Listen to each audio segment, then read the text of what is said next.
नमस्कार दोस्तों, उत्कर्ष इस क्लास के अंदर आप सब लोगों का हार्दिक स्वागत करता हूं। प्रिय विद्यार्थियों, अपन पढ़ रहे हैं राजस्थान की कला संस्कृति और कला संस्कृति के अंदर अपना टॉपिक चल रहा है राजस्थान के प्रमुख मेले एवं त्योहार। और मेले एवं त्योहारों के अंदर अपन जो है त्योहारों के अंदर जो है विक्रमी संवत के त्योहारों की चर्चा हो चुकी है और उसके अलावा अपने हिजरी संवत की पढ़ चुके हैं। उसके साथ साथ अपने सिंधी समाज के, जैन समाज के और कल जो है लास्ट अपन जो है अपने जो है सिख धर्म के त्यौहार शुरू कर दिए थे, है ना।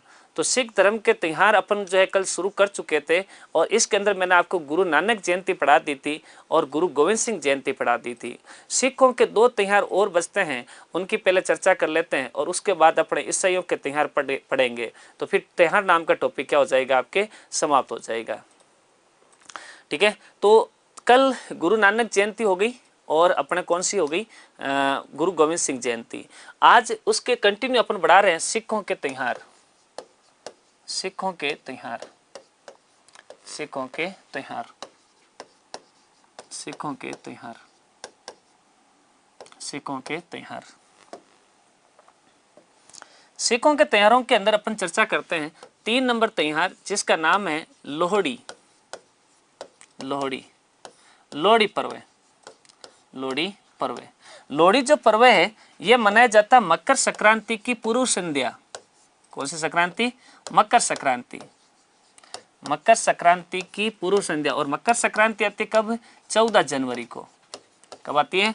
14 जनवरी। मकर संक्रांति की पूर्व संध्या, पूर्व संध्या। और पूर्व संध्या की अगर चर्चा करें अपन तो पूर्व संध्या होगी आपके कौन सी? 13 जनवरी। कौन सी होगी? 13 जनवरी। कौन सी होगी? 13 जनवरी। यहां लिख रहा हूं मैं 13 जनवरी।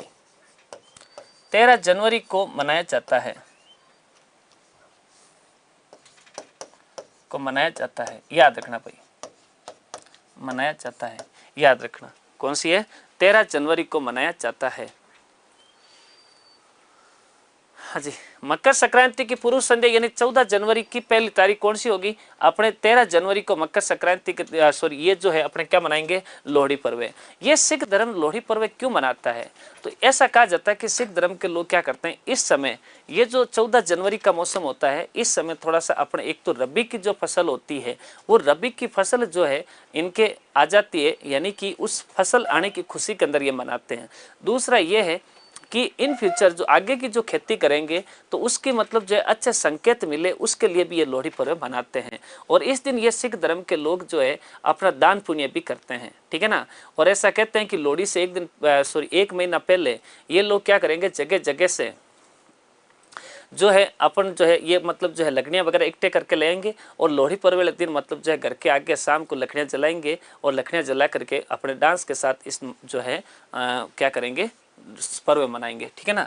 तो आगे लिख दो, शाम को घरों के आगे जो है आग जलाई जाती है। एक लाइन लिख दो, शाम को घरों के आगे, घरों के आगे आग जलाते हैं, आग जलाते हैं, जलाते हैं। उसके बाद इनका लास्ट त्यौहार अपन पढ़ लेते हैं चौथा, जिसका नाम है वैसाखी। कौन सा है? वैसाखी। वैसाखी, वैसाखी ये जो पर्व है ना ये लोग मनाते हैं प्रतिवर्ष 13 अप्रैल को, 13 अप्रैल को। मैंने आपको है ना पहली क्लास के अंदर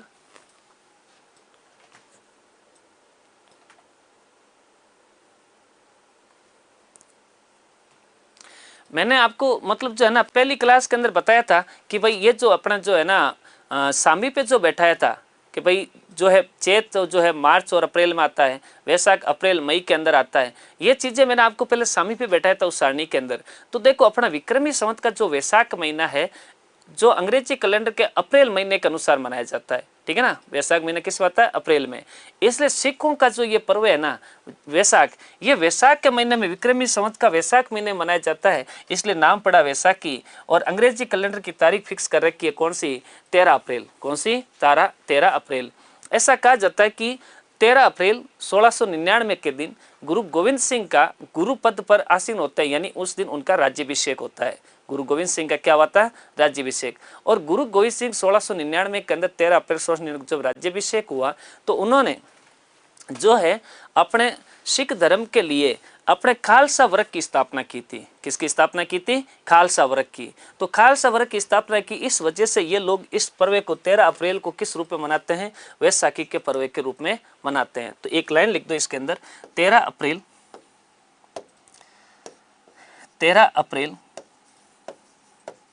1699 को गुरु गोविंद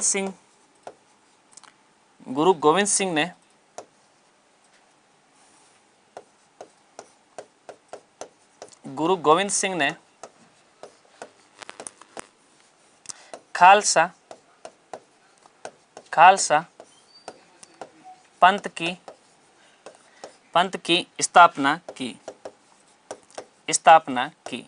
इस दिन मतलब जो है खालसा पंथ की स्थापना करते हैं। गुरु गोविंद सिंह का राज्याभिषेक का दिवस है ये, और इस वजह से ऐसा कहते हैं कि सिख लोग क्या करते हैं, अमृतसर के जलियांवाला बाग एक जगह पड़ती है, उस बाग के अंदर इस दिन इकट्ठे होंगे और एकत्रित होकर के अपना ये पर्व मनाएंगे। तो 13 अप्रैल 1919 को इनकी स्थापना हुई थी। प्रतिवर्ष 13 अप्रैल को वैसाखी पर्व मनाने के लिए वहाँ पर इकट्ठे हो रखे थे। तो 13 अप्रैल 1919 को जब ब्रिटिश सरकार का भारत में राज था, तो उस समय ऐसा कहते हैं कि अपने अमृतसर के अंदर जनरल डाइव था और उसको इस पर्व के बारे में पता नहीं था, तो उन्होंने जो है वहाँ पर आकर के सिख धर्म के लोगों पर जो है गोलियां बरसाई थी, और गोलियां बरसाई तो उसमें हजारों सिख लोग जो है खत्म हो गए थे, यानी शहीद हो गए थे। ठीक है ना? हाँ जी, याद रखना 13 अप्रैल 1919 को 13 अप्रैल 1919 को अमृतसर के जलियांवाला बाग में यह बाग हत्याकांड हुआ। यह भी याद रख लेना। किस पर्व का अवसर पर हुआ था? तो वैसाखी पर्व का अवसर पर हुआ था। तो ये याद रखना भाई, अपने जो है क्या करना है, 2 तो यहाँ लिख दो, फिर अपन आगे की चर्चा करते हैं।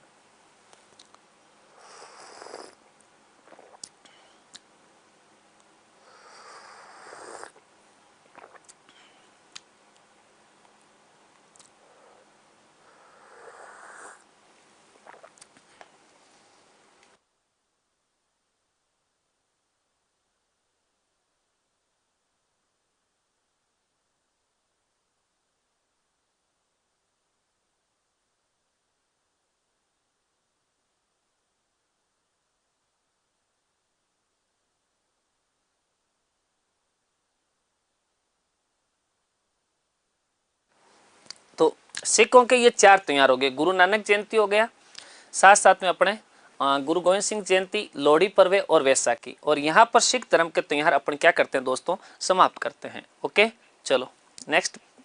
एक धर्म और बच्चा है जिसका नाम है ईसाई धर्म। कौन सा है? ईसाई धर्म के त्योहार। ईसाई धर्म के त्योहार ईसाई धर्म के त्योहार ईसाई धर्म के त्योहार ईसाई धर्म के त्योहार ईसाई धर्म के त्योहार जो है ना, मैंने आपको क्या कहा है, ईसा मसीह का जन्म होता है 4 BC में। और जब ईसा मसीह मतलब 4 साल के हुए, तो 4 साल के अंदर होते उनको ज्ञान की प्राप्ति हो गई, और जिस दिन इनको ज्ञान की प्राप्ति हुई उसी दिन इन्होंने ईसाई धर्म की स्थापना कर दी और अपने अन्यों को कुछ नियम जिंदगी में पालन करने को दे दिए। यहूदी एक धर्म हुआ करता था, उस यहूदी धर्म से ही ईसाई धर्म की उत्पत्ति हुई है। यहूदी धर्म से ही ईसाई धर्म की उत्पत्ति हुई है। और आज विश्व का सबसे ज्यादा जनसंख्या वाला अगर कोई धर्म है तो वो अपने ईसाई धर्म है। 1/3 जनसंख्या विश्व की वो अपने कौन सी है? ईसाई धर्म की है। याद रखना इस चीज को, सबसे ज्यादा धर्म अगर कोई जनसंख्या किसी धर्म की है तो वो अपने ईसाई धर्म की है भाई। जिस दिन उनको ज्ञान की प्राप्ति हुई उसी दिन उन्होंने स्थापना की थी अपने किसकी? ईसाई धर्म की। और उस दिन उन्होंने अपना कैलेंडर चलाया जिसका नाम रखा ईस्वी सन। और उस कैलेंडर के अंदर उस दिन अपने 1 तारीख मानी और पहला महीना माना और 1 सन माना, 1-1-1। ठीक है, कि 1 जनवरी 1 ईस्वी। ठीक है, और आज चलते चलते आज के डेट के अंदर अपने जो तारीख है 1 जून है, और 1 जून है 2024 है। तो इसका मतलब आज से 2024 साल पहले ईसा मसीह ने ईसाई धर्म की क्या की थी, स्थापना। तो ये लोग क्या करते हैं, प्रतिवर्ष जो है अपने एक इनका पर्व आता है नव वर्ष, जिसको अपन हैप्पी न्यू ईयर कहते हैं ना, नव वर्ष। ये नव वर्ष इनका मतलब जो है ना कैलेंडर का नव वर्ष नहीं है, इस दिन इनके ईसाई धर्म की स्थापना हुई है। तो ईसाई धर्म की स्थापना का ये मतलब जो है पर्व मनाते हैं। प्रति वर्ष कितने तारीख को मनाते हैं, 1 जनवरी को। अपन कहते हैं नया साल शुरू हो गया है, क्या हो गया है, नया साल। नया साल नहीं, एक्चुअल में ईसाई धर्म की स्थापना का दिन है ये, एक्चुअल में ईसाई धर्म की स्थापना का दिन माना जाता है। और अपन कहते हैं कि भाई न्यू ईयर शुरू हुआ है, ठीक है ना, याद रखना इस चीज को।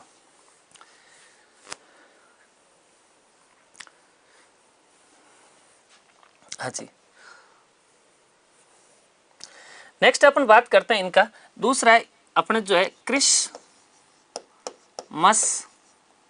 Day, Christmas day, Christmas day, ठीक है ना।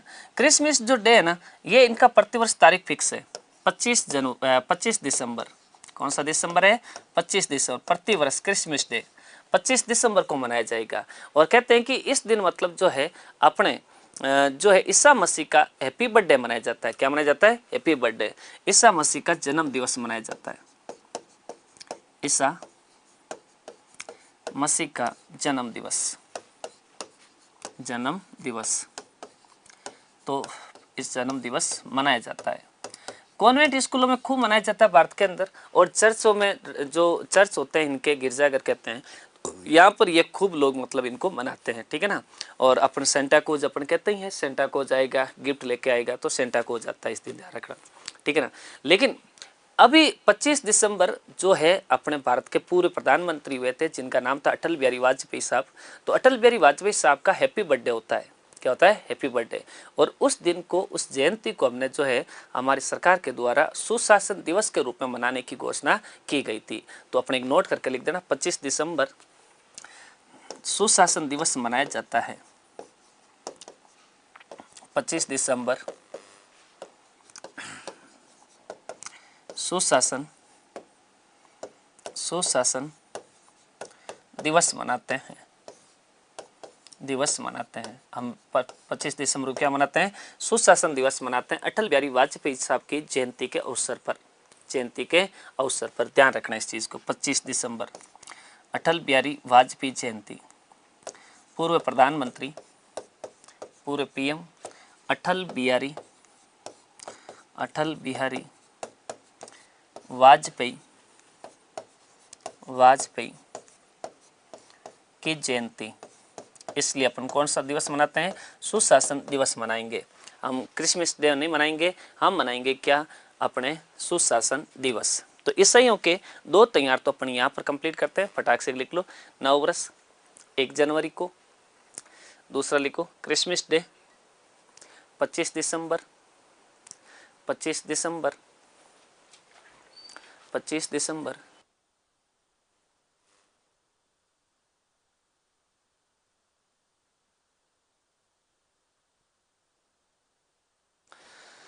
तो ईसा मसीह का जन्म दिवस मनाया जाता है, ठीक है।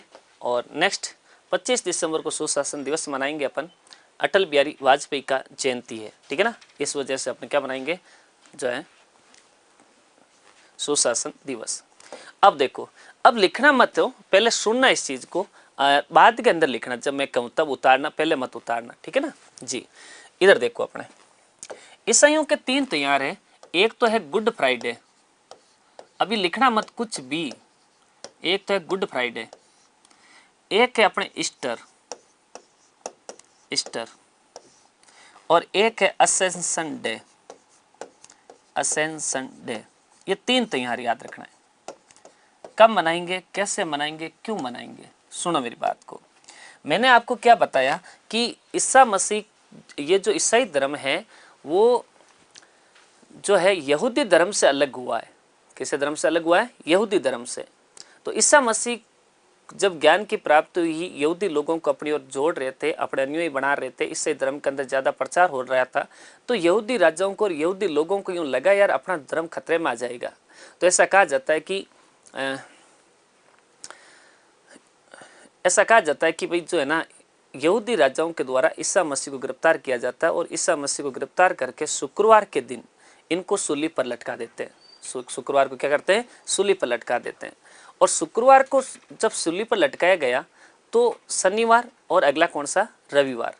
तो रविवार के दिन ईसा मसीह वापस अपने स्वर्ग लोक से धरती लोक पर आते हैं अपने कबीलों के पास। और यहाँ पर कबीलों के पास कम से कम ईसा मसीह जो है 40 दिन तक यहाँ रुकते हैं। और जिस दिन 40 दिन वापस स्वर्ग लोक की ओर जाते हैं उस दिन ये असेंशन डे मनाया जाता है। क्या मनाया जाता है? Ascension Day. यानी कि जिस दिन ईसा मसीह को सूली पर लटकाया गया उस दिन तो यह मनाएंगे गुड फ्राइडे। जिस दिन ईसा मसीह वापस स्वर्ग लोक से धरती लोक पर आएंगे उस दिन मनाएंगे ईस्टर। और जिस दिन ईसा मसीह वापस जाएंगे स्वर्ग लोक की ओर उस दिन मनाएंगे असेंशन डे। अब ये कब मनाएंगे, कैसे मनाएंगे? तो सुनो मेरी बात को। मैं चर्चा पहले यहाँ से शुरू करता हूँ ईस्टर से। देखो, अपने तारीख याद रखनी है 22 मार्च। कौन सी मार्च याद रखनी है? 22 मार्च। 22 मार्च के बाद जो पूर्णिमा आती है, जो पूर्णिमा विक्रमी संवत की कौन सी तिथि आएगी? पूर्णिमा। जो पूर्णिमा आती है उसके ठीक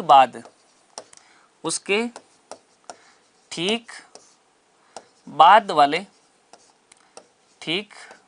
वाले रविवार को मनाया जाता है। रविवार को मनाया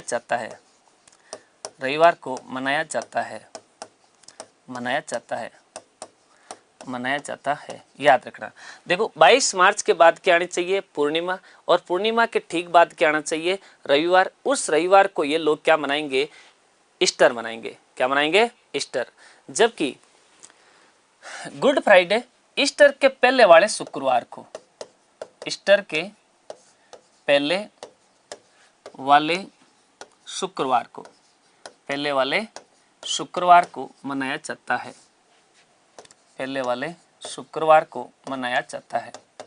शुक्रवार को मनाया जाता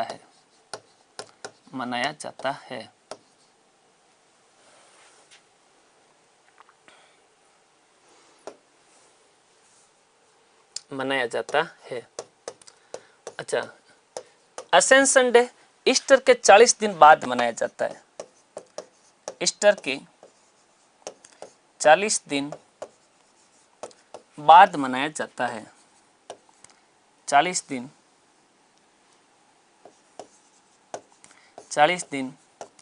बाद मनाया जाता है।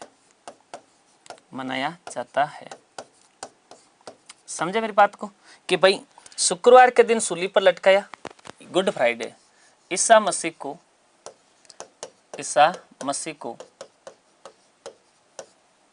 सूली पर लटकाया गया।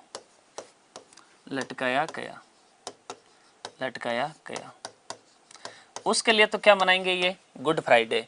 ईस्टर शुक्रवार को लटकाया, 2 दिन बाद वापस आए हैं ईस्टर को। ईसा मसीह स्वर्ग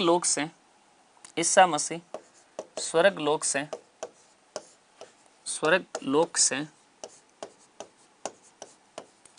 पुनः धरती लोक पर आए।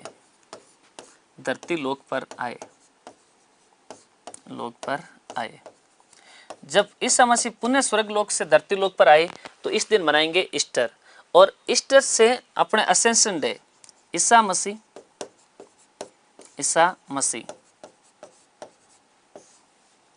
पुनः धरती लोक से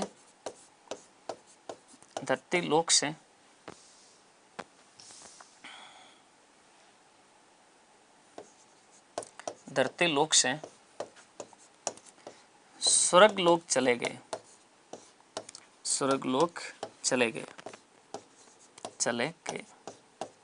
उस दिन मनाएंगे असेंशन डे। बात आ गई समझ में? बात बिल्कुल समझ में आई कि नहीं आई? कि भाई जिस दिन ईसा मसीह को सूली पर चढ़ाया वो तो था अपने शुक्रवार, शनिवार, रविवार को वापस आ गए तो वो इस दिन मनाएंगे ईस्टर। और 40 दिन रहकर के बाद में वापस जाएंगे, वो मनाएंगे कौन सा? Ascension Day. ठीक है। फिर सेकंड बात, ईस्टर, ये असेंशन डे कब मनाओगे? तो ईस्टर वाली तारीख याद रखनी है 22 मार्च के बाद पूर्णिमा आनी चाहिए और पूर्णिमा के बाद क्या आना चाहिए? रविवार। उस रविवार से 2 दिन पहले वाला शुक्रवार होगा आपके कौन सा, गुड फ्राइडे। और अपने जो है असेंशन डे जो है इसके 40 दिन बाद मनाया जाएगा। अब अपने फटाक से जो है ये ईसा मसीह के जो है तैयार लिख दो, बाद में अपन आगे की बातें करते हैं, ठीक है।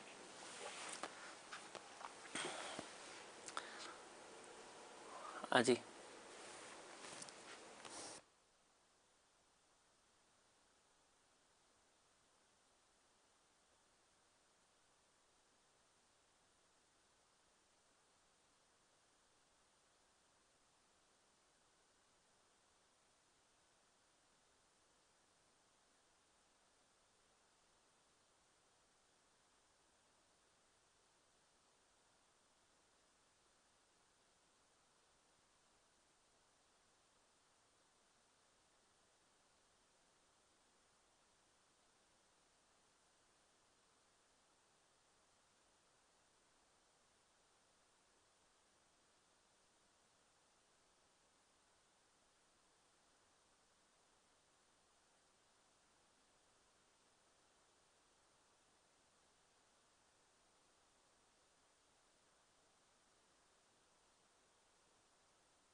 चलो लिख दो फटाक से, गुड फ्राइडे, ईस्टर और असेंशन डे, ठीक है।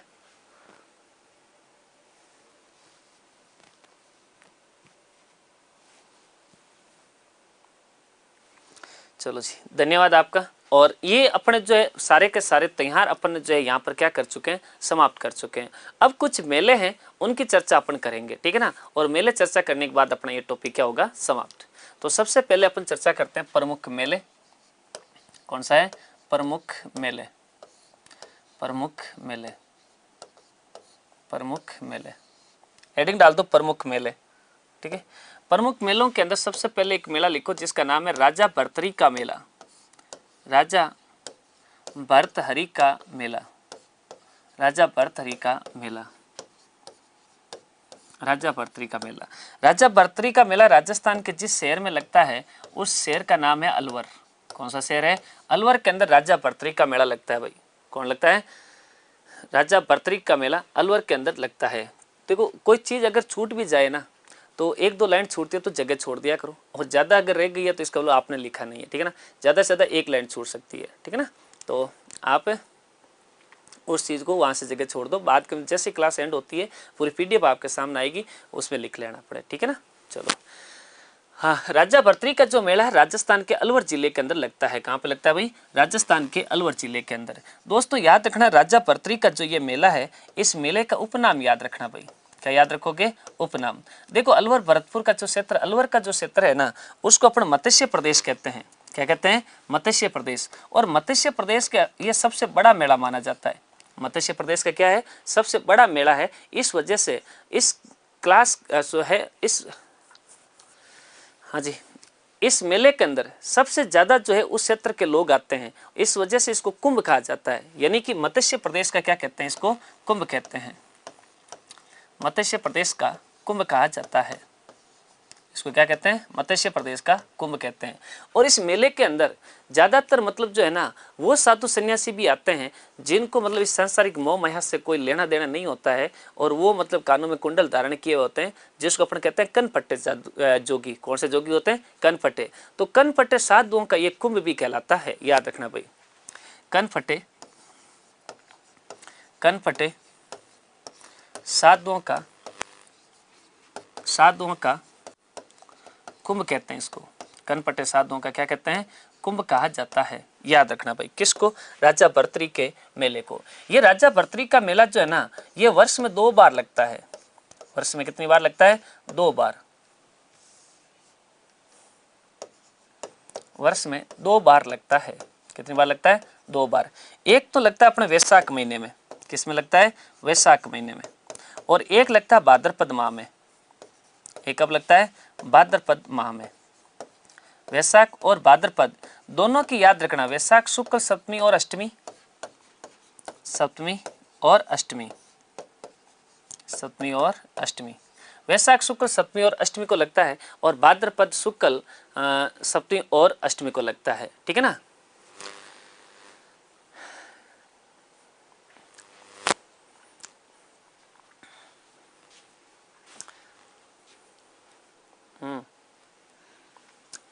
आपका कमेंट हमने सीन कर लिया जी, बात हम समझ गए हैं, बोलिए आप बार बार मत लिखो। ठीक है। हाँ जी, हम रखेंगे नहीं कि भाई वापस रिवीजन कराने की जरूरत पड़ेगी, क्योंकि मुझे पता है कि जो एक बार मेरे से पढ़ लिया ना उसको याद है। ठीक है, आप पढ़ने में ध्यान दीजिए, हो जाएगा आपका।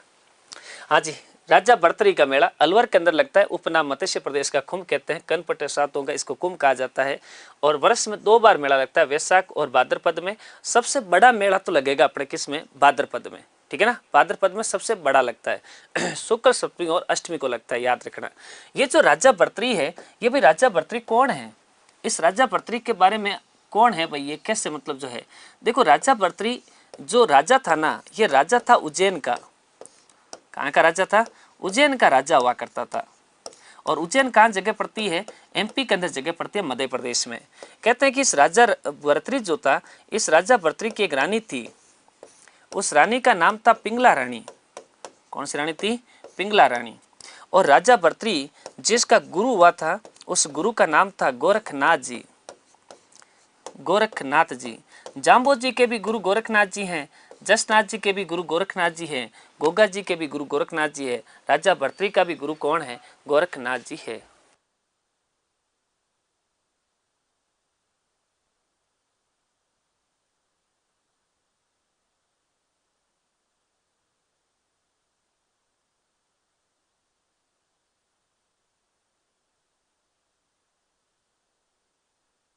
तो गुरु इनके गोरखनाथ जी थे और इन्होंने लास्ट के अंदर तपस्या की है और इनकी जो गुफा है वो राजस्थान के पुष्कर अजमेर में है, पुष्कर अजमेर में।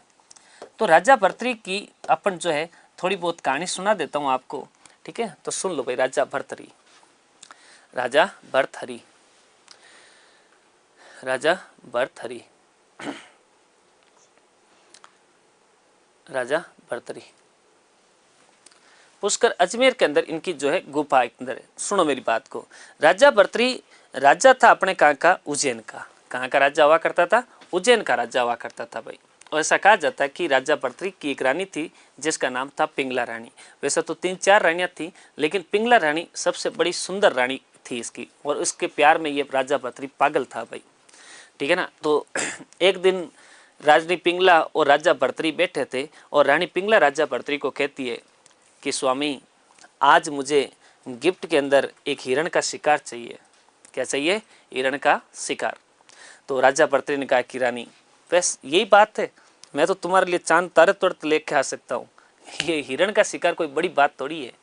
राजा भर्तरी अपने महल से रवाना होता है और जंगल की ओर जाता है अपने जो है हिरण का शिकार खेलने के लिए।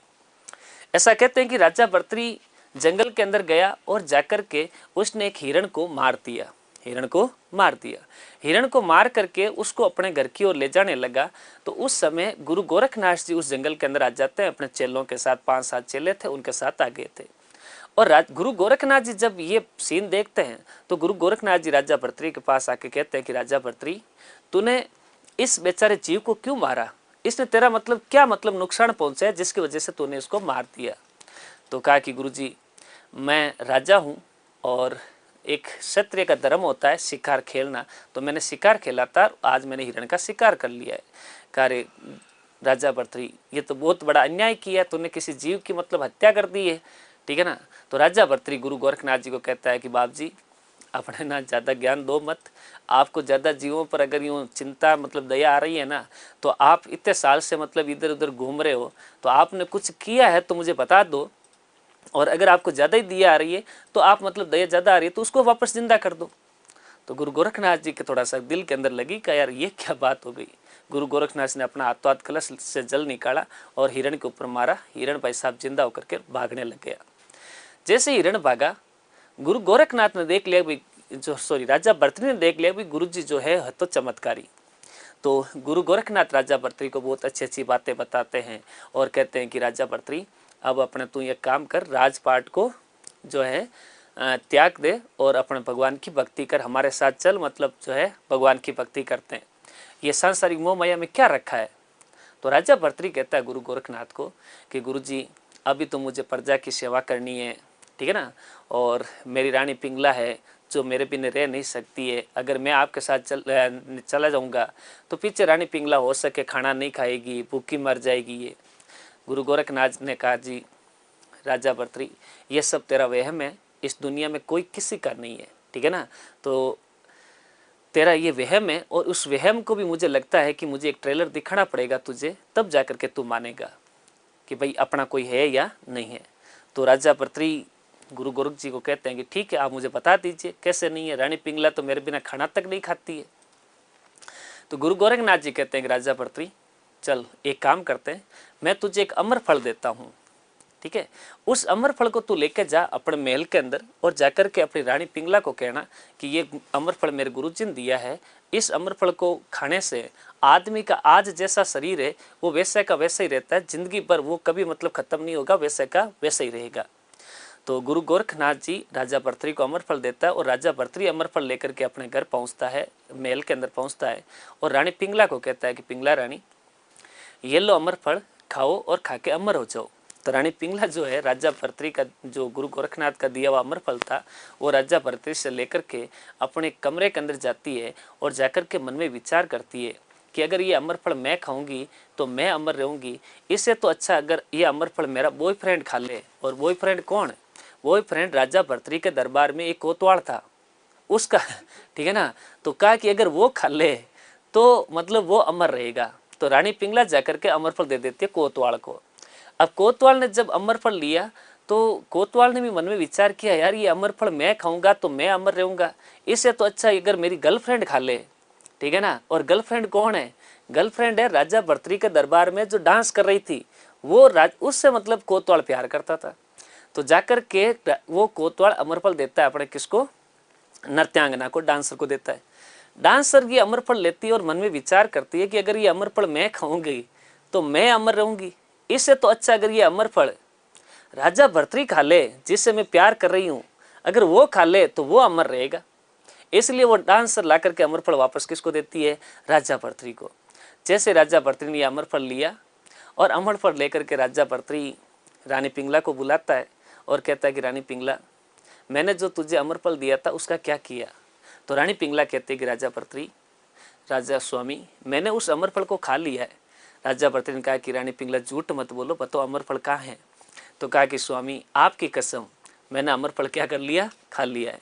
तब राजा भर्तृहरि ने पिंगला को अमर फल दिखाया तो कहा कि रानी पिंगला अमर फल तो मेरे पास पड़ा है, तुम झूठी कसमें खा रहे हो। तब रानी पिंगला कहती है कि स्वामी ये अमर फल तो मैंने अपने कोतवाल को दिया था। कहा क्यों दिया था? तो कहा कि मैं उससे प्यार करती हूँ। कि अच्छा ये बात है। कोतवाल को बुलाया कि भाई तेरे पास अमर फल दिया तूने खाया? तो कहा कि स्वामी नहीं खाया। तो कहाँ दिया? कि मैं डांसर को दिया। क्यों दिया? कि मैं उससे प्यार करता हूँ। तब जब ये अमर फल वापस राजा भर्तृहरि के पास आया, आकर के जब ये सारी हिस्ट्री राजा भर्तृहरि को पता चली तो राजा भर्तृहरि ने कहा कि गुरु गोरखनाथ जी सही कह रहे हैं, इस दुनिया में अपना कोई नहीं है, ठीक है ना। फालतू के अंदर अपने ना अपना एक वहम होता है कि ये मेरा है, वो मेरा है, वो मेरा है, कोई किसी का नहीं होता है, ठीक है ना। इसलिए उसी दिन उसी समय राजा भर्तृहरि अपने महल से निकल गए और भगवा वस्त्र धारण कर लेते हैं और गुरु गोरखनाथ जी के चरणों में आके गिरते हैं और कहा कि गुरु जी आपने जो ट्रेलर दिखाया था मुझे वो ट्रेलर सफल रहा और मुझे अब पता चल गया कि इस दुनिया में कोई किसी का नहीं है। और उसी दिन राजा भर्तृहरि अपने जो है सब कुछ त्याग देता है, सांसारिक मोह माया को, और वैराग धारण करके कहते हैं कि राजा भर्तृहरि पुष्कर के अंदर आते हैं। गुरु अपनी यहाँ पर एक गुफा थी जहाँ पर इनको तपस्या जो है करते हैं। ऐसा भी कहा जाता है कि ये अमर फल जो है राजा भर्तृहरि ने खाया था बाद के अंदर, और राजा भर्तृहरि आज भी धरती लोक पर अमर है, ठीक है ना। लेकिन अपने को थोड़ी पता चलेगा भाई राजा भर्तृहरि, वो कहेंगे थोड़ी कि मैं राजा भर्तृहरि हूँ, और कहेंगे भी तो अपन कौन विश्वास करेंगे, ठीक है ना। तो ये याद रखना भाई राजा भर्तृहरि। मेला लगता है इनका साल में 2 बार, साधु सन्यासी लोग खूब आते हैं। ये राजा भर्तृहरि है, फटाक से छाप लो, आगे बढ़ते हैं फिर। हाँ जी, ट्रेलर क्या था? अभी पूरी कहानी सुनी है और फिर भी पता नहीं चला है।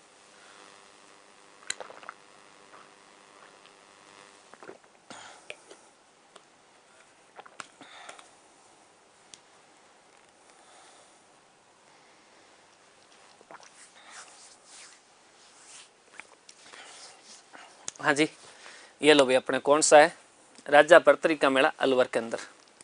ओके, नेक्स्ट अपन 2 नंबर मेला लिखो जिसका नाम है खाटू श्याम जी का मेला। खाटू श्याम जी का मेला, श्याम जी का मेला, खाटू श्याम जी का मेला। खाटू श्याम जगह पड़ती है राजस्थान के सिक्कर में। कहाँ पड़ती है? सिक्कर के अंदर। खाटू श्याम, खाटू श्याम जिनका उपनाम याद रखना दोस्तों, इनको कहते हैं शीश के दानी। शीश के दानी क्यों कहते हैं अभी अपन बात करेंगे। शीश के दानी कहा जाता है इनको, शीश के दानी। दूसरा इनको कहते हैं शीश के दानी और हारे का सहारा बाबा श्याम हमारा। हारे का सहारा बाबा श्याम हमारा, बाबा श्याम हमारा। इनका मेला लगता है अपने प्रतिवर्ष फाल्गुन शुक्ल दशमी से द्वादशी 12 तक 3 दिन बड़ा भयंकर मेला चलता है भाई। हाँ जी, ठीक है, ठीक है। खाटू श्याम जी का मेला। और ये दोस्तों याद रखना, अपने जो खाटू श्याम जी है, ये खाटू श्याम जी इनको अपन बर्बरिक का अवतार कहते हैं भाई, सॉरी बर्बरिक का रूप कहते हैं। क्या कहते हैं?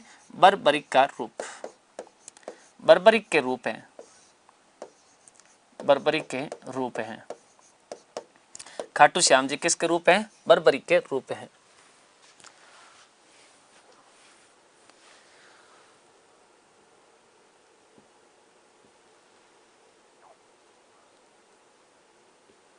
हाँ जी, तो खाटू श्याम जी बर्बरिक के रूप माने जाते हैं। किसके रूप माने जाते हैं? बर्बरिक के। खाटू श्याम जी की कहानी सुनो आप। खाटू श्याम जी, आपने महाभारत देखी होगी। महाभारत के अंदर पांडवों के अंदर एक पांडव था जिसका नाम था भीम। क्या नाम था? भीम। भीम तपस्या करने जाता है जंगल के अंदर। तो ऐसा कहा जाता है कि भीम जब तपस्या कर रहा था तो उस जंगल के अंदर एक राजकुमारी आती जो राक्षस कुल से थी, उसका नाम था हिडिंबा। क्या नाम था? हिडिंबा। हिडिंबा नाम की राजकुमारी से भीम को प्यार हो जाता है और ऐसा कहते हैं कि उस राजकुमारी और भीम के एक पुत्र होता है जिसको घटोत्कच कहते हैं। क्या कहते हैं? घटोत्कच। बड़ा विशालकाय पुत्र, आपने महाभारत देखी होगी तो उसके अंदर विशालकाय पुत्र घटोत्कच जो भीम का पुत्र हुआ था। उस घटोत्कच का एक बेटा होता है जिसका नाम क्या था? बर्बरिक था भाई।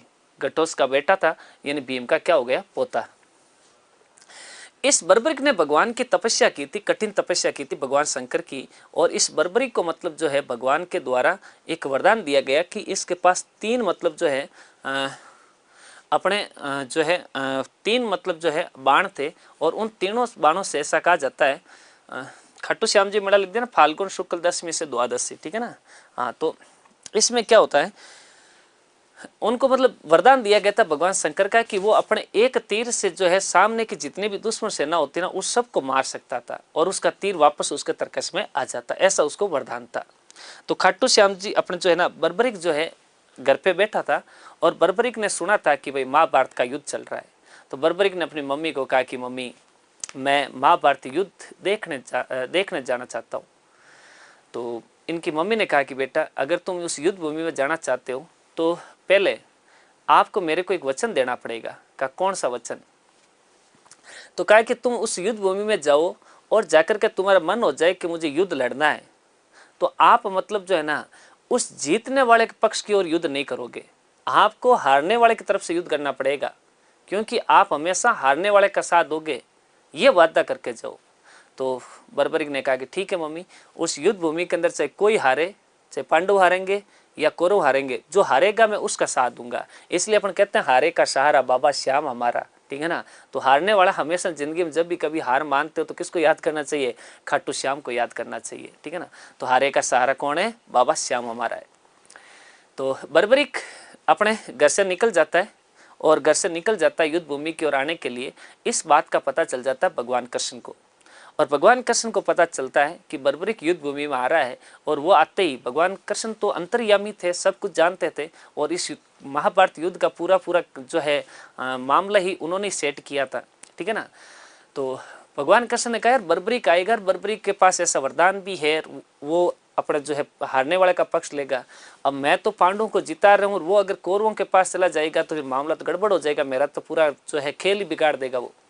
तो भगवान कृष्ण क्या करते हैं, बर्बरी के सामने रास्ते में आ जाते और रास्ते में आकर के भगवान कृष्ण वहाँ खड़े हो जाते एक ब्राह्मण बच्चे का रूप धारण करके, और रूप धारण करके बर्बरिक से बातचीत वगैरह करते हैं। और बर्बरिक से बातचीत करके कहता है बर्बरी को कहाँ जा रहे हो, तो कहा कि मैं महाभारत युद्ध में जा रहा हूँ। क्या करोगे वहाँ पे, तो कहा कि वहाँ मैं लड़ाई करूँगा। किस ओर लड़ाई करोगे, कि हारने वाले की तरफ से। कहा कि तुम अगर हारने वाले की तरफ से युद्ध लड़ाई करोगे तो तुम्हारी क्या गारंटी है कि तुम उनको जिता दोगे। तो कहा कि मेरे को भगवान का वरदान मिला हुआ है। क्या वरदान मिला हुआ है, कि ये वरदान मिला हुआ है कि हाँ, यह वरदान मिला हुआ है कि मैं मतलब जो है अपन तीर से सामने की पूरी दुश्मन सेना को खत्म कर सकता हूँ। तो कहा कि कभी आपने ऐसा ट्रेलर देखा आपने खुद का, कभी मतलब यूँ पता किया कि नहीं किया, कभी मतलब जो है देखा। तो कहा कि देखा तो मैंने नहीं है कभी। तो तेरे को कैसे पता तू मतलब ऐसा कर देगा, मतलब भगवान कृष्ण उसके परीक्षा ले रहे थे। तो भगवान कृष्ण उसको कहते हैं, जो ब्राह्मण रूप में थे, उन्होंने बर्बरी कहा कि बर्बरी एक काम कर, मैं तेरे पर ऐसे विश्वास कर नहीं सकता, तू एक काम कर, तेरा तीर चला इस पीपल के पेड़ पे, अगर तेरा तीर उस पीपल के पेड़ के प्रत्येक पत्ते के अंदर से छेद करता हुआ तेरा तर्कस में वापस आ जाए तो मैं मान लूंगा तेरे पास ये शक्ति है।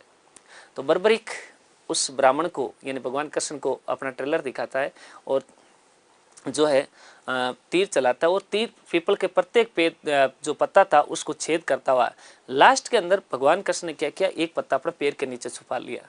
तो वो तीर उसके पैर के नीचे घूम रहा था और जैसे घूम रहा था तो बर्बरिक ने कहा कि बालक पैर हटा ले, तेरे नीचे पत्ता है, नहीं तो ये तीर और तेरे पैर को मतलब जो है छेद कर देगा। तो जब ये देखा तो मतलब यूँ भगवान कृष्ण को लगे कि मामला तो गड़बड़ हो सकता है। तो भगवान कृष्ण बर्बरिक से बातचीत करते हैं और अपने असली रूप में आते हैं और असली रूप में आकर के पूरा का पूरा अपना मैटर समझाते हैं और कहते हैं कि बर्बरिक आप उस युद्ध के अंदर मत जाइए, ठीक है। अगर युद्ध के अंदर गए तो मतलब मामला गड़बड़ हो जाएगा और मैं हमेशा धर्म को विजय कराना चाहता हूँ और तुम जाकर के अधर्म का साथ दोगे, क्योंकि मैं पांडवों कौरवों को हराना चाहता हूँ। तो कहा कि भगवान मैं तो युद्ध देखना चाहता हूँ। कहा देखना चाहते हो तो कोई बात नहीं, आप एक काम करो, आप मतलब जो है मुझे आपका शीश दे दीजिए, मैं वहाँ पर ले जाकर रख दूंगा, आपको वहाँ पर खड़े कर मतलब जो है अपने शीश से मतलब देखते रहना। तो ऐसा कहते हैं कि बर्बरिक ने भगवान कृष्ण को अपना शीश दे दिया था और शीश दिया। तो भगवान कृष्ण बर्बरिक को कहते हैं कि बर्बरिक कलयुग के अंदर आपकी इस धरती पर मतलब जोरों से मतलब पूजा होगी और पूजा होगी सिर्फ खाटू श्याम के नाम से, आपके नाम से नहीं होगी। किसके नाम से होगी, खाटू श्याम के नाम से होगी। तो ऐसा कहा जाता है कि बर्बरिक पूरा उस महाभारत युद्ध को देखता है और महाभारत युद्ध देखने के बाद जैसे महाभारत में पांडव विजय हुए तो पांडव भाइयों पांचों में लड़ाई झगड़ा होने लगे। उसने कहा कि मैंने जीता है, उसने कहा कि मैंने जीताया, ठीक है ना। तब भगवान कृष्ण पांडवों को कहते हैं कि देखो कौन किसने जीताया, क्या रोल था, आप अपना खुद निर्णय मत करो, ये बर्बरिक पूरा युद्ध देख रहा था, इससे मतलब पूछो। तो भगवान सारे पांडव और भगवान कृष्ण जाते हैं बर्बरिक के पास और बर्बरिक को जाके कहते हैं कि बर्बरिक बताओ किस इसके युद्ध के अंदर मेन रोल किसका था। तो बर्बरिक कहता है कि पांडवों को कि आपकी गलतफहमी है कि तुमने युद्ध जिताया, युद्ध का मेन जो हीरो है वो भगवान कृष्ण है, उसने ही सब कुछ रचा है, तुम्हारा हाथ में कुछ नहीं है, ठीक है ना। अगर भगवान कृष्ण उस दिन मेरे को आकर के शीश नहीं मांगते ना, मैं अकेला तुम सबको हरा देता, ठीक है। तो इस युद्ध के अंदर मेन जो कहानी है वो किसकी है, बर्बरिक की है। और बाद में कहते हैं बर्बरिक का शीश अपने खाटू नामक स्थान पर रखा जाता है और यहाँ पर खाटू श्याम जी का मंदिर जो है बना है। और एक बार सवाल भी आया था कि भाई खाटू श्याम जी मंदिर के अंदर किसकी पूजा होती है या किसका रूप है, तो किसका रूप है, बर्बरिक का रूप है, ठीक है ना। तो ये बर्बरिक था भाई, कौन था, बर्बरिक। अच्छा ये आपकी नानी सुनाती है, बहुत बहुत धन्यवाद, ठीक है। अच्छा मेन चीज आई है कि राजा भर्तृहरि के मेले को लक्खी मेला भी कहा जाता है। मेरी बात सुनो, लक्खी मेला वो मेला जिसके अंदर लाखों की संख्या में श्रद्धालु आते हैं, ठीक है ना। तो राजस्थान के खूब सारे मेले हैं जिसमें लाखों से ज्यादा आते हैं। आप बर्बरिक का मेला देख लो, आप भर्तृहरि का मेला देख लो, आप रामदेव जी का मेला देख लो, आप केला देवी का मेला देख लो, आप अपने जो है ये खाटू श्याम जी का मेला और एक अपने चित्तौड़ वाला मंडपिया सांवलिया जी का वो। तो यहाँ पर खूब सारे लोग आते हैं, लाखों लोग आते हैं। तो सारे आजकल लक्खी मेले ही से, पहले लक्खी मेले टाइप का सवाल आता तो अपन केला देवी वाला लिखते थे, ठीक है ना। चलो जी धन्यवाद, आगे बढ़ते हैं अपन। चलो लिख दिया, फाल्गुन शुक्ल दशमी से द्वादशी। नेक्स्ट मेला लिखो, अगला 3 नंबर, डिग्गी कल्याण जी का मेला, डिग्गी कल्याण जी का मेला, डिग्गी कल्याण जी का मेला, डिग्गी कल्याण जी का मेला, डिग्गी कल्याण जी का मेला। ये डिग्गी गांव टोंक के अंदर लगता है भाई, लिखो फटाक से, डिग्गी गांव टोंक, डिग्गी गांव टोंक, डिग्गी कल्याण जी का मेला। डिग्गी कल्याण जी, इनको अपन विष्णु का अवतार कहते हैं भाई, इनका उपनाम याद रखना, इनको हम क्या कहते हैं, विष्णु का अवतार, विष्णु का अवतार कहते हैं। डिग्गी कल्याण जी के मंदिर में ऐसा कहा जाता है कि कुष्ठ रोग का इलाज होता है भाई, कुष्ठ रोग का इलाज, कुष्ठ रोग का इलाज होता है। डिग्गी कल्याण जी का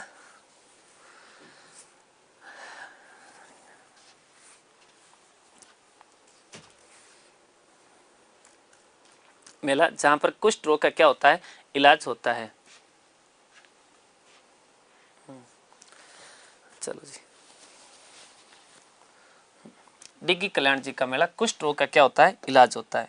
ठीक है, कुष्ठ रोग का इलाज। इनका मेला याद रखना वर्ष में 3 बार लगता है, वर्ष में 3 बार। देखो मेला वर्ष में 3 बार लगता है, और 3 बार कब कब लगता है, एक तो लगता है वैशाख की पूर्णिमा, वैशाख पूर्णिमा, एक लगता है श्रावण की अमावस्या, श्रावण अमावस्या। ये श्रावण की जो अमावस्या का मेला है ना, ये सबसे बड़ा मेला है, ये इनका सबसे बड़ा मेला है। किसका, डिग्गी कल्याण जी का सबसे बड़ा मेला है ये, इस दिन ज्यादा लोग आते हैं। डिग्गी कल्याण जी का मेला सबसे बड़ा कौन सा है, श्रावण की अमावस्या का है, ज्यादातर श्रद्धालु इस दिन आते हैं, श्रावण की अमावस्या को। हालांकि यहाँ भी लगता है, यहाँ भी लगता है, और एक लगता है भाद्रपद शुक्ल एकादशी, भाद्रपद शुक्ल एकादशी, एकादशी। डिग्गी कल्याण जी, डिग्गी कल्याण जी का अगर आप कहीं मंदिर में जाओगे तो देखना यहाँ पर डिग्गू राजा की मूर्ति है। ये भी एक बार पूछ लिया गया था, किसकी मूर्ति है, डिग्गू राजा की मूर्ति है। किसकी मूर्ति है, ये डिग्गू राजा की मूर्ति है, डिग्गी राजा की मूर्ति है। लिखो, ये भी तुम्हें कहानी सुनाई देता हूं। हाँ जी, एक कमेंट्स को बार बार नहीं करना चाहिए, ठीक है ना, वो नहीं आई, ये नहीं हुआ, वो नहीं हुआ है, इसका मतलब आपका पढ़ने मन नहीं है, सीधी सी बात है। आप खाली कमेंट्स लिखने के लिए आए हो, तो एक कमेंट्स को बार मत करो, एक बार लिख दिया कमेंट्स, बाकी क्लास की तरफ अपने ध्यान दो, जो होगा वो देख लेंगे। ठीक है, आपका एक बार में लिखोगे, एक बार लिखोगे तो भी कमेंट्स आएगा, 10 बार लिखोगे तो भी आएगा। ठीक है ना, यहाँ तो अपने डिग्गी कल्याण जी मेला लिखो, डिग्गी गांव टोंक के अंदर है, विष्णु का अवतार कहते हैं इनको, और कुष्ठ रोग का इलाज होता है। वर्ष में 3 बार मेला लगता है, वैशाख, श्रावण अमावस्या, भाद्रपद शुक्ल एकादशी। श्रावण अमावस्या को सबसे बड़ा मेला होगा इनका। और डिग्गी कल्याण जी डिग्गू राजा की क्या है, मूर्ति है यहाँ पे। किसकी मूर्ति है, डिग्गू राजा की। सुनो मेरी बात को, इनकी भी छोटी सी कहानी सुना देता हूँ आपको, ठीक है। तो राजा डिग्गू, अब सुनो मेरी बात को। इंद्र लोक के अंदर भगवान इंद्र थे, और इंद्र भगवान सोम रस का पान कर रहे थे भाई। तो इंद्र भगवान की एक डांसर थी जिसका नाम था उर्वशी। क्या नाम था, उर्वशी। उर्वशी डांस कर रही थी, इंद्र भगवान बैठे बैठे अपने सोम रस का पान कर रहे थे। तो यूं इन उर्वशी डांस करते करते इंद्र भगवान को देख करके जोर जोर से हंसने लग गई, ठीक है। और हंसने लग गई तो इंद्र भगवान नशे में तो थे, और इंद्र भगवान ने कहा कि उर्वशी, आप मेरे को देख के हंस रहे हो, इसका मतलब आप मेरे का अपमान कर रहे हो। कहा कि उर्वशी जा, मैं तुझे श्राप देता हूँ, तू अपने 12 साल के लिए धरती लोक के ऊपर चली जा। तो राजा इंद्र भगवान ने जो है उर्वशी को श्राप दिया, और श्राप देने के कारण उर्वशी 12 साल के रहने के लिए कहाँ पे आ जाती है, धरती लोक पे। अब उर्वशी 12 साल के लिए धरती लोक पे आई, तो उर्वशी ने कहा यार 12 साल तो अपने को यहाँ रुकना पड़ेगा, सीधी सी बात है, ये तो 12 साल काटनी पड़ेगी सजा। लेकिन धरती लोक पर तो उर्वशी को कोई जानता ही नहीं था, तो अब उर्वशी रहे कहाँ पे। तो एक ऋषि मुनियों का आश्रम हुआ करता था, उस आश्रम के अंदर उर्वशी जाती है, और उर्वशी जाकर के उन ऋषि मुनियों को अपनी पूरी व्याख्या सुनाती है कि भाई ऐसी ऐसी बात हो गई, नहीं ये। तो ऋषि मुनि कहते हैं कि उर्वशी कोई बात नहीं, इंद्र भगवान ने आपको 12 साल के लिए भेजा तो आप हमारे इस आश्रम में रह जाइए, हमें कोई प्रॉब्लम नहीं है। तो उर्वशी उन ऋषि मुनियों के आश्रम में रहने लग जाती है। उन्हीं ऋषि मुनियों का शिष्य था जो चंद्रगिरी के राजा थे, डिगव राजा, वो उनका शिष्य था। उनके पास कभी कभी आ जाता था ज्ञान प्राप्ति के लिए। अब की बार जब राजा डिगव वहाँ आया तो उसने उर्वशी को देखा और उर्वशी को देखकर मन में विचार किया, यार ये मतलब लड़की कौन हो सकती है, अपन ने तो कभी यहाँ आश्रम के अंदर कोई लड़की नहीं देखी है। तो राजा डिगव जाता है उर्वशी के पास और जाकर के अपना इंट्रोडक्शन देता है। उर्वशी भी इंट्रोडक्शन देती है। बड़ी सुंदर राजकुमारी थी उर्वशी। तो राजा डिगव ने कहा कि उर्वशी मैं तुमसे शादी करना चाहता हूँ। लेकिन उर्वशी ने कहा कि राजा डिगव मैं 12 साल के लिए धरती लोक पे आई हूँ और 12 साल बाद मुझे भगवान इंद्र वापस लेके जाएंगे, तो इसीलिए मैं आपसे शादी नहीं कर सकती। राजा डिगव ने कहा कि नहीं नहीं उर्वशी प्लीज़ मान जाओ ना, ठीक है ना। तो उर्वशी को कैसे ही करके वो यश करवाता है। लेकिन यश करने से पहले उर्वशी राजा डिगव को कहती है कि राजा डिगव आप मेरे से मतलब वादा करो कि जब 12 साल बाद भगवान इंद्र मुझे लेने के लिए आ जाए तो आप मुझे लेकर नहीं जाने दोगे। इंद्र राजा डिगव ने मन में विचार किया, यार कौन सा मतलब जो है इंद्र भगवान आएगा, इंद्र भगवान के और भी खूब डांसर वगैरह होगी यार, उर्वशी एक ही तोड़ी है वहाँ पे, देख लेंगे जो होगा वो। तो इंद्र राजा डिगव कहता है कि उर्वशी पक्का श्योर, अगर इंद्र भगवान तुझे लेने के लिए आएंगे लेके जाएंगे उससे पहले मैं इंद्र से युद्ध करूंगा। तूने मेरा भी बल देखा नहीं है, मैं बड़ा शक्तिशाली राजा हूँ, मैंने इतने को पराजित कर दिया है। थोड़ी वीरता वाली बातें ज़्यादा ही फेंक दी थी। 12 साल बीत गए मित्रों और इंद्र भगवान उर्वशी को लेने के लिए धरती लोक पर आ गए। इधर उधर देखते देखते उर्वशी के पास जाते हैं राजा डिगव के दरबार में उर्वशी को लेने के लिए इंद्र भगवान, और इंद्र भगवान वहाँ जाकर के उर्वशी को लेकर के रवाना होते हैं। इतने में राजा डिगव सामने आ जाता और राजा डिगव कहता है कि भगवान इंद्र उर्वशी का हाथ छोड़ो और उसको वापस जाने दो घर के अंदर, ठीक है ना। तो कहा यार उर्वशी मेरी डांसर है, मैं उसको लेने के लिए आया हूँ।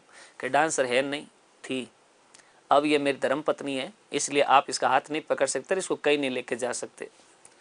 तो इंद्र भगवान और राजा डिगव के बीच में बड़ा युद्ध होता है और उस युद्ध में राजा डिगव जीत जाता है। तो इंद्र भगवान विष्णु को याद करता है और कहता है भगवान विष्णु ऐसी ऐसी बात हो गई है, राजा डिगव मेरे को मतलब जो है मार रहा है, कुछ ना कुछ तो इलाज करो और मुझे उर्वशी को लेके जाना है। तो भगवान विष्णु आकर के इंद्र भगवान को थोड़ी शिख शक्ति देता, पौर वगैरह के चल जा भाई अब युद्ध कर तू। तो इंद्र भगवान राजा डिगव को पराजित कर देता दोबारा। पराजित करने के बाद उर्वशी को लेकर के इंद्र भगवान जैसे रवाना हुए तो उस उर्वशी को गुस्सा आ गया और कहा कि नालायक उस दिन तो तू कह रहा था ये कर दूंगा और वो कर दूंगा, जा राजा डिगव तेरे मतलब जो है शरीर पर कोढ़ हो जाएगा। कौन सा हो जाएगा? कोढ़। कोढ़ मतलब कुष्ठ रोग। तो उर्वशी के श्राप देने से राजा डिगव के शरीर पर कोढ़ रोग हो जाता है और कोढ़ रोग हो जाता है तो अपने ये कोढ़ रोग से राजा डिगव बड़ा तड़पता रहता है और तड़पता है तो भगवान विष्णु को बड़ी दया आती है। कहा यार उस दिन अपन ने इंद्र भगवान का पक्ष लिया, ये बेचारा हार गया यार, आज ये स्थिति हो गई।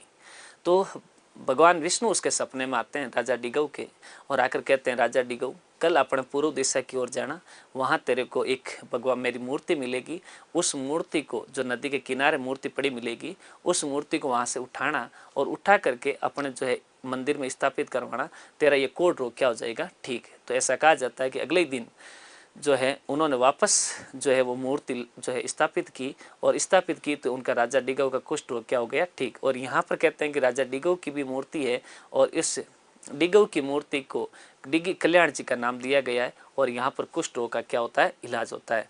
तो हाँ जी, तो ये भाई अपने राजा डिगव था और डिगी कल्याण जी का मेला था। ओके चलो नेक्स्ट पढ़ते हैं अपन अगला मेला।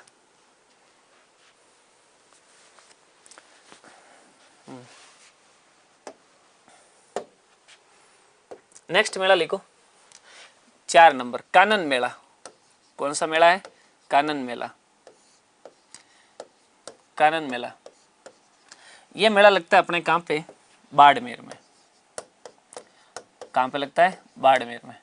और ये लगता है बसंत पंचमी को, सॉरी बसंत ऋतु में, सॉरी किस ऋतु में लगेगा? बसंत ऋतु में। बसंत ऋतु में लगता है कानन मेला। कानन मेला के बाद में सर जी कहानियाँ बहुत ज़्यादा शानदार सुनाते हो, धन्यवाद आपको। ठीक है, हाँ जी। 5 नंबर, सीताबाड़ी का मेला कौन सा है? सीताबाड़ी का मेला, सीताबाड़ी का मेला। सीताबाड़ी का मेला राजस्थान के 12 जिले में लगता है। कौन से जिले में लगता है? 12 जिले में। और ये मेला लगेगा अपने वैशाख पूर्णिमा से ज्येष्ठ अमावस्या तक। वैशाख पूर्णिमा से ज्येष्ठ अमावस्या,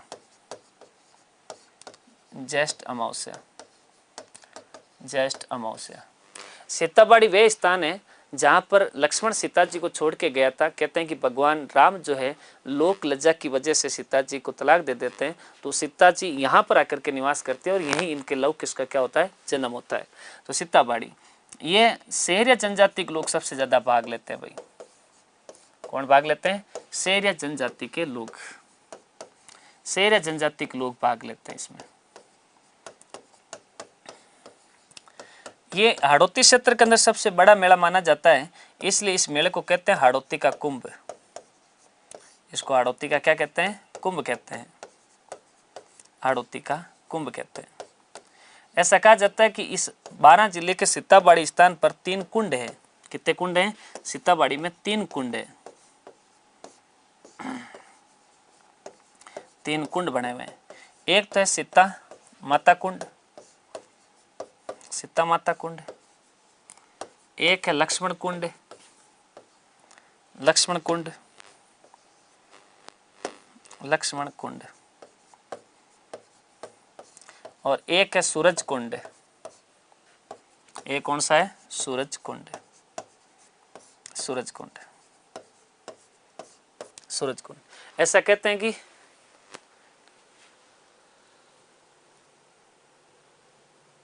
ठीक है, तो ऐसा कहते हैं कि ये यहाँ पर जो है इन कुंडों के अंदर स्नान करने से आदमी जो है पवित्र स्नान माना जाता है इसके अंदर। ठीक है ना। तो ये भाई अपने जो है सीताबाड़ी का मेला है। और उसके बाद बाकी हाँ, तो बाकी जो है ना मेले अपन कल की क्लास के अंदर चर्चा करेंगे। और आप कल की क्लास के अंदर अपना पहला टॉपिक आज समाप्त कर देंगे अपन।